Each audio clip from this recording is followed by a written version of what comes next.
What's up, guys? Welcome back to the channel. Here we are with another reaction. In this one, we have moving from Australia to Poland, pros and cons. Now, before we can dive into this video, if you guys happen to enjoy, please don't forget to smash that subscribe button, give the video a thumbs up, and let's dive right in. Hey guys, welcome to my channel.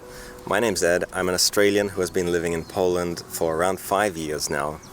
Today I want to talk about the pros and cons of living in Poland, and specifically in comparison to Australia, because that's really all I have to compare with. I think that if you're from the US or Canada, any Western country really, and you're curious about what it's like to live in Poland or Eastern Europe in general, then you'll find this video interesting, especially if you're thinking of moving to Poland. I know a lot of Americans now with Polish ancestry are considering that. Now, these are in no particular order, just some things that really stand out to me, but let's get started. The first is the city life and the compactness of the city. Now, Sydney, Australia, if you're from the US, it's a little bit like Los Angeles maybe, where it's very spread out and low-level city. Like, there aren't a lot of tall buildings, and it means that it takes a long time to get anywhere. You can easily spend up to 2 hours to get to another point of the city. That would be absolutely. I hate big cities. I hate big cities. Because of that. Traffic is the most frustrating thing on earth, and I legit hate traffic with all of my heart. I'm not a country boy. Don't get me twisted. Don't like just pure rural, but give me a small town or a small city, and that's where I thrive. Which just doesn't happen here in Poland. I live in Krakow, which is the second busiest city in Poland. I lived in Warsaw as well, in the capital, and I never really spent more than 30 minutes getting somewhere. I don't have a car either. I don't need a car because it's so easy to just jump on a tram and get somewhere. And that makes the life tram a lot also easier. Costs 4 zloty usually, which is the equivalent of $1 to just about any point in the city. I guess this applies to almost any European city. They're generally smaller and more compact and easier to get around than American or Australian cities. Now, point number 2 is definitely something that will stand out to a lot of Australians, and it's the ease of renting an apartment. In Australia, when you rent an apartment, you have to jump through a bunch of hoops. You have to show how much income you earn. You have to show that you're financially stable, maybe even your savings, maybe even a note from your boss saying that you're a good employee, they're not going to fire you. And it's also very competitive in Australia. For the same rental, you might have 20 or 30 other people applying also, and obviously the one with the best job, the most social standing, is going to get that rental, right? So you can often get rejected from rentals. And also it's all done through real estate agents in Australia. Here in Poland it's completely different. There's a site called Autodom, which is used for listing rentals, and most of the time, actually maybe 50% of the time, it's going to be the owner of the rental. You give them a text, you can meet up with them that day, sign a small contract that they printed out at home. It's like a typical templated contract that everybody uses, and you can pretty much move in the next day. Never have I been asked to provide my financial documents or a reference from my boss. When you meet them, they casually ask what you do for a living. There's definitely nothing like having to prove your finances, which I think is quite an invasion of privacy in Australia. So I really love and appreciate how easy it is to find a flat to rent here in Poland. You don't need more than a week. Come here, rent an Airbnb for a week, okay, maybe 2 or 3 weeks if you're picky, and then you'll find a rental quite easily. Okay, number 3 for the pro. I respect that very much. Poland, that is absolutely incredible. I would say in the U.S., I can relate to Australia when it comes to you got to show proof of income. That was really all I had to show. Yeah, it was proof of income and an ID. As long as they know you make enough to where you can cover the payments, I've always been able to get an apartment easy. But I have heard in Australia, it is harder just due to supply and demand. They're having like a housing crisis, a rental crisis in Australia. So a lot of people competing for one property, and yeah, the one who has the best job, has the best social standing, of course, is going to get that property. But Poland, he said he never had to show any financial statements, right? You look online, find a place, hit up the owner. All right, you want to come meet today? Sign the contract. You can start moving in tomorrow. That makes life very easy. That is a very simple way of doing it. I would love if it was like that. Like, Okay, Poland. I'm rocking with that heavily. Pros of Poland is obviously that it's more affordable. I'm not sure if I even have to mention this. It is a low cost of living country, and at the same time, it's a developed country.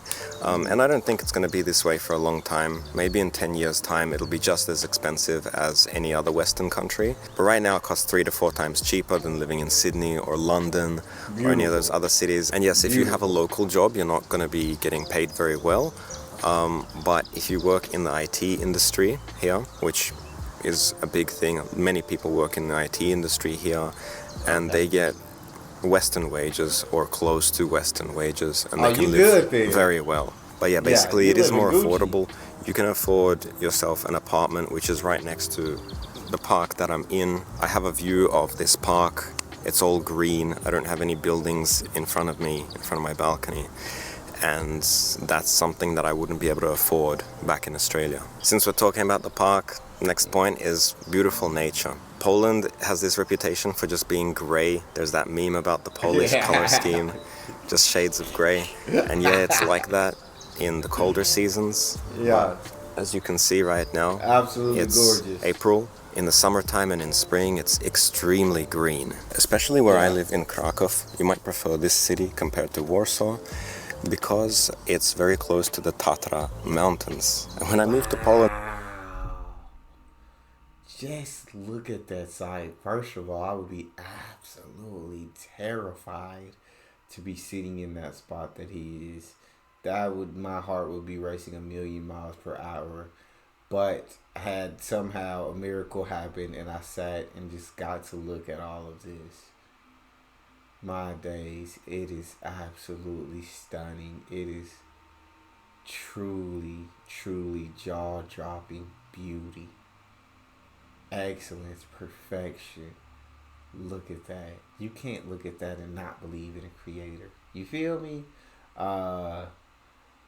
Yeah, that's just absolutely gorgeous. Get rid of the meme. Get rid of the gray meme. God dang it. Poland is beautiful, as you can see.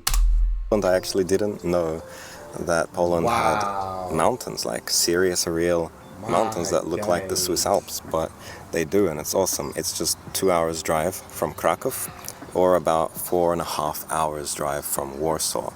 So if you like hiking, then Krakow is definitely the city to be in. In my experience, Polish people are crazy about hiking. They really love it. The Tatry Mountains, the city of Zakopane, which is down there in the Tatry on the border of Slovakia, gets very busy both in the summer for hiking and in the winter for skiing. And that can be a nice place to stay as well, by the way. If you're a digital nomad and you're watching this because you're looking for somewhere to live for 2 to 3 months, Zakopane is quite nice. You can rent a hut somewhere in the mountains, hike every day, internet is good. Yeah, recommended. It looks gorgeous. Alright, next up, this kind of related to the IT industry in the country. The strong... Bro, yeah, it looks absolutely gorgeous. I don't do code, so I wouldn't go exactly there. But yeah, you can just see the absolute nature and beauty of Poland. So no more of the gray memes. Get rid of them. You see how green it is behind them. He said maybe in the winter months that gray meme might apply. But it's absolutely gorgeous right there where he's at. Those mountains were genuinely jaw-dropping, stunning, beautiful. And so... We done with the memes. Tech influence, but it's the government services and like medical services, everything is so digitized. I've heard stories about people in Germany still needing, paper prescriptions from the doctor and things like that. That's a thing of the past here. When you go to the doctor, either physically or through an online call, you receive your prescription through an app and through email and through SMS, and it's just got a little code that you give to the pharmacy and you get your prescription. Likewise, when dealing with government, so many things happen online, and this means it's a little bit easier with the Polish language if that's something that you struggle with. And last but not least, one of the main pros of living in Poland is the Polish people. Polish people have maybe a stereotype, a reputation of being kind of cold, unsmiling, but in my experience that hasn't been the case at all. I found Polish people to generally be very friendly, well-educated people, articulate people. Of course, that might be because I lived in the 2 major capital cities, and if you go to the countryside, it'll be quite different.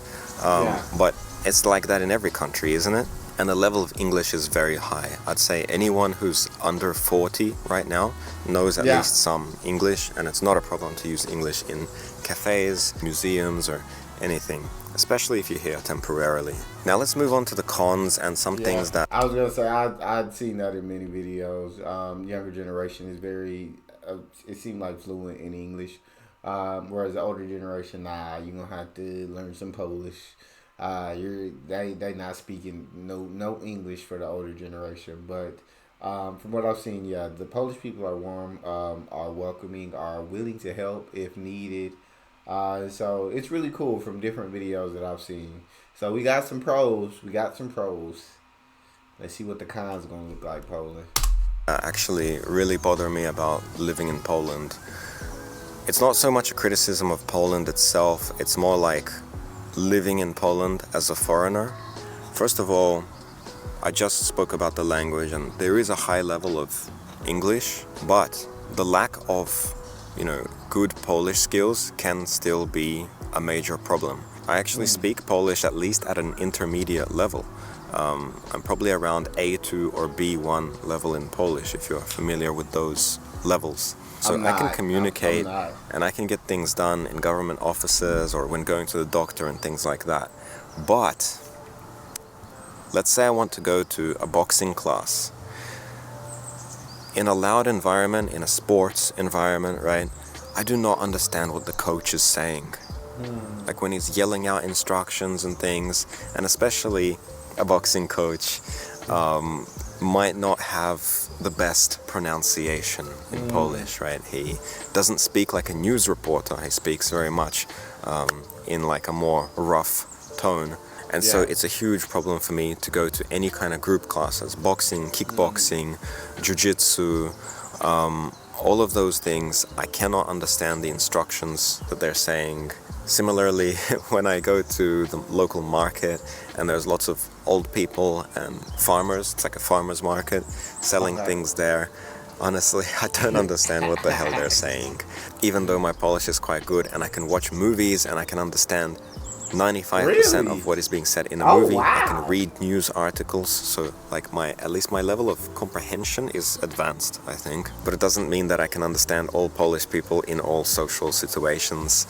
It's still a huge blocker for me. I feel that I'm never gonna be like a proper part of Polish society because I don't think that my Polish language skill will ever get to really like true full native fluency. I feel that. simply don't use it enough because I work from home, and I feel like if I live here for the rest of my life, I still won't really be able to get along with Polish people on the same level as another Polish person, or Yeah. understand group conversations, especially when two Polish people speaking to each other. Oh, it can be very difficult. So that's something you should consider if you're I thinking. feel like, yeah, although he said like everybody under 40 is pretty fluent in English, so you don't really have to worry about that being a barrier in certain situations and scenarios, right? In a boxing class, he understands 95% of Polish in movies, and he seems like he's got a very good grasp of the Polish language, yet to like in about where accents maybe get a little rougher or change a bit, or when he's the older generation, he's still can't pick it up, still can't communicate well, or when two Polish people are having a conversation, it's still hard. And I think a lot of times, like when you're learning a new language, the language that your native language that you learn first, the new language that you're learning, you're always thinking in your head what it means in your native language, because your brain is coded to think in your native language, and so it's harder to like get it to process when people are talking quickly or having a conversation or people are yelling things out, because your brain it doesn't have the time to process it into that native language for you. And so that's why I think the situation with this is About moving here long term, you might be a bit restricted to being friends only with other English speaking immigrants. And that leads me to my next point. It's that I kind of have a lack of friends here in Poland. I'll admit I'm an introverted person, I feel that. but it's objectively kind of difficult to make friends here. The reason is that the local Polish people already have their friends, their I friend feel group, and that. they're not looking for new friends, right? Which makes sense, and it's the same situation in any country, I think. Yeah. And it's also, yeah, that language barrier. They can speak English to you, and that's a novelty for some time, but it prevents you from becoming really close friends, and you will likely be limited to just being friends with other immigrants. Another con that really affects me personally is the taxation system. I have to admit, I don't have the most traditional job. If you just come here to work at an office job, you probably won't have any problems at all. I'm self-employed. I'm a web developer and I do freelance projects basically. And I also do some YouTube and earn some money from that. So it's not the easiest tax situation, but it's not so much different from any kind of tradesperson, for example, a plumber, an electrician that comes to your house to fix something. Yeah. It should be the same. And my opinion is that in a country with a developed economy, they should strive to make these sorts of things simple so that people can earn money without some crazy taxation obstacles. Agreed. Right? But here, Agreed. it's quite an obstacle. First of all, if you're a small business, you need to have an accountant. It's very difficult to do things on your own without an accountant. And I was able to do everything on my own in Australia. Secondly, you have to pay taxes monthly, right? Not once a year as in Australia, but every month I have to calculate my taxes and pay my taxes. And often the taxes are due before the 10th of the next month, right? And on that date, I don't even know all my earnings from the previous month. For example, YouTube doesn't even tell you the earnings that quickly. And also it's just a hassle. For me, they tell me on the 21st of each month. So it'd be hard to know exactly what I'm making. And or they pay me on the 21st of each month. They actually do tell me on the 10th or the 11th. But so sometimes it could be the day after the 10th. And the tax are due on the 10th. YouTube ain't told me exactly what I'm going to be making. Then I don't know what to tell you, how to calculate the taxes. But I guess that's why they force you to have an accountant. But I mean, an accountant can't really do nothing if you don't know exactly what your income was for the month before. So I don't. Y'all talk to me in the comment section. Do y'all have difficulty with this situation? I can't believe that I have to think about taxes every month and calculate all that stuff. I would rather just do it at the end of the year, once a year, like in most countries. So I really hope that they simplify the taxation system in Poland to make it easier for small businesses like freelancers. And finally, this might be a minor point, it's the air quality, especially here in Krakow. Because Poland is a country that is very industrial, it produces a lot, manufactures, it has a lot of factories and things like that. And also particularly here in Krakow, there's a valley, and that effect causes pollution to collect around Krakow. And Krakow is often one of the most badly polluted places in the world when it comes to air quality. It's up there along with some Indian cities, and this mostly happens in the winter. Here, right now, in summer, it's perfectly fine, very good air quality, but in the winter, especially when there's no wind, it can get pretty bad. And you can actually smell like this kind of smog, this kind of like burnt smell in the air. So yeah, those are my pros and cons of Poland. If there are any questions that you have, please leave a comment and I'll try to address those in future videos.